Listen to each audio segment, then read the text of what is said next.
Assalamualaikum warahmatullahi wabarakatuh. Perkenalkan, nama saya Dina Salvania. Saya mahasiswa dari Universitas Nasional jurusan Ilmu Komunikasi. Di video kali ini saya ingin mempresentasikan jurnal penelitian yang berjudul Efektivitas Media Internet Terhadap Kepuasan Khalayak Media. Jurnal ini dipublikasikan oleh Rianto, mahasiswa jurusan Ilmu Komunikasi pada Sekolah Tinggi Ilmu Komunikasi pada tahun 2017. Video ini saya buat untuk memenuhi tugas 2 yang diberikan oleh Ibu Masna dengan mata kuliah Psikologi Komunikasi Ruang 4. Yang pertama yaitu ada pendahuluan. Globalisasi terus terjadi dengan kecepatan tinggi menyentuh setiap aspek kehidupan manusia dan dapat menerobos dinding geografis, kebangsaan, dan kebudayaan bahkan peradaan dunia sehingga muatan global tidak dapat dicegah lagi dan berkembang transparan terhadap perkembangan informasi, transportasi, dan teknologi serta mempengaruhi manusia. Dikenal dengan sebutan The Big Village yang dikemukakan oleh Littlejohn, Stephen, dan Karen A. pada tahun 2009. Unsur yang cukup fenomenal, adanya pola kehidupan masyarakat modern cenderung menimbulkan permasalahan dan tekanan. Pola kosmopolitan cenderung dipenuhi stres yang tinggi, hidup praktis, ketidakharmonisan pola hidup, kurangnya kebebasan bersosialisasi karena tuntutan status sosial dan perilaku konsumtif dalam pembelanjaan. Pelampiasan dari himpitan keadaan-keadaan tersebut menimbulkan peluang baru yang luar biasa jika dimanfaatkan untuk berorientasi pada industri jasa dan terhadap faktor-faktor tangible yang berperan penting dan dapat ditambahkan untuk memberikan nilai tambah konsumen. Selanjutnya ada kerangka teori. Penelitian ini menggunakan kerangka tipologi motivasi yang disarankan oleh McQuill dan kawan-kawannya dalam menjelaskan motif-motif dalam penggunaan media komunikasi, antara lain disebabkan oleh yang pertama informasi, yang kedua identitas pribadi, yang ketiga integrasi dan interaksi sosial, dan yang keempat hiburan.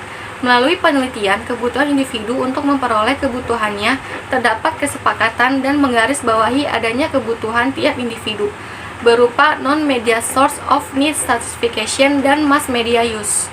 Penelitian kebutuhan individu dilakukan dengan memilih media, terutama penggunaan media internet menurut Dennis McQuill tahun 2009. Selanjutnya ada metode penelitian. Jurnal ini menggunakan pendekatan penelitian kuantitatif menggunakan metode explanatory survey, merupakan penyelidikan kausalitas dengan cara pengamatan terhadap pengaruh yang terjadi, yaitu mengambil sampel populasi menggunakan kuesioner sebagai alat pengumpul data. Selanjutnya yaitu ada pembahasan dan hasil penelitian. Dari jumlah populasi mahasiswa kelas eksekutif sebanyak 275 dengan pengujian internal konsistensinya dengan memperhatikan keakuratan dan ketepatan alat sebagai syarat dalam memenuhi hipotesa penelitian. Hal satunya yaitu kebutuhan yang diinginkan dalam menggunakan media mempunyai hubungan secara signifikan dengan kepuasan yang diperoleh. HO-nya yaitu kebutuhan yang diinginkan dalam menggunakan media tidak ada hubungannya dengan kepuasan yang diperoleh. Dengan catatan bahwa nilai probabilitas 0,5 lebih besar atau sama dengan nilai probabilitas signifikan sehingga HO ditolak dan H1 diterima. Dari pengolahan data dan dikaitkan dengan hipotesa diperoleh hasil antara lain yang pertama, uji validitas variabel melalui koefisien Pearson correlation memenuhi ketentuan kaidah hipotesa R hitung lebih dari R table atau 8,426 lebih dari 0,235 berarti valid. Yang kedua, uji T menghasilkan besaran T hitung lebih dari T table atau 5,058 lebih dari 1,994 berarti terdapat pengaruh antara variabel bebas dengan variabel terikat. Yang ketiga, uji regresi diperoleh informasi bahwa besaran R² sebesar 0,645 sehingga dapat dikatakan besaran kontribusi gratifikasi kebutuhan terhadap internet dipengaruhi 64,5% oleh variabel informasi kebutuhan identitas diri, kebutuhan integritas, interaksi sosial, dan kebutuhan hiburan. Hasil atau referensi para peneliti pendahulu menyatakan bahwa hasil kajian penelitian ini tidak ada pertentangan dengan hasil-hasil kajian peneliti pendahulu, sehingga kebutuhan yang diinginkan dalam mengkonsumsi media memiliki hubungan dengan kepuasan yang diperoleh dalam mengkonsumsi media, sehingga halayak sebenarnya hanya menggunakan media untuk pemenuhan kepuasan halayak. Namun, media tidak secara penuh dapat menilai kekuatan media dalam lingkup sosial.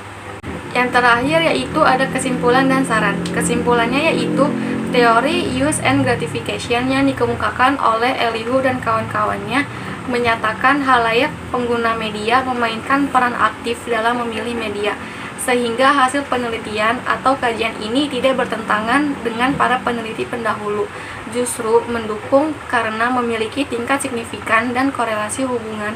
Sungguh pun besarannya kontribusinya tidak sama, namun menunjukkan besaran yang positif.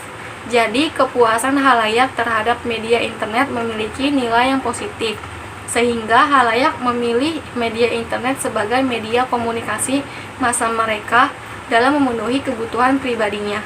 Sarannya yaitu halayak harus bijak dalam memanfaatkan internet yang dimana untuk mencegah hal-hal yang negatif dan adanya penyimpangan informasi kepada halayak luas. Sekian presentasi dari saya, kurang lebihnya mohon maaf. Assalamualaikum warahmatullahi wabarakatuh.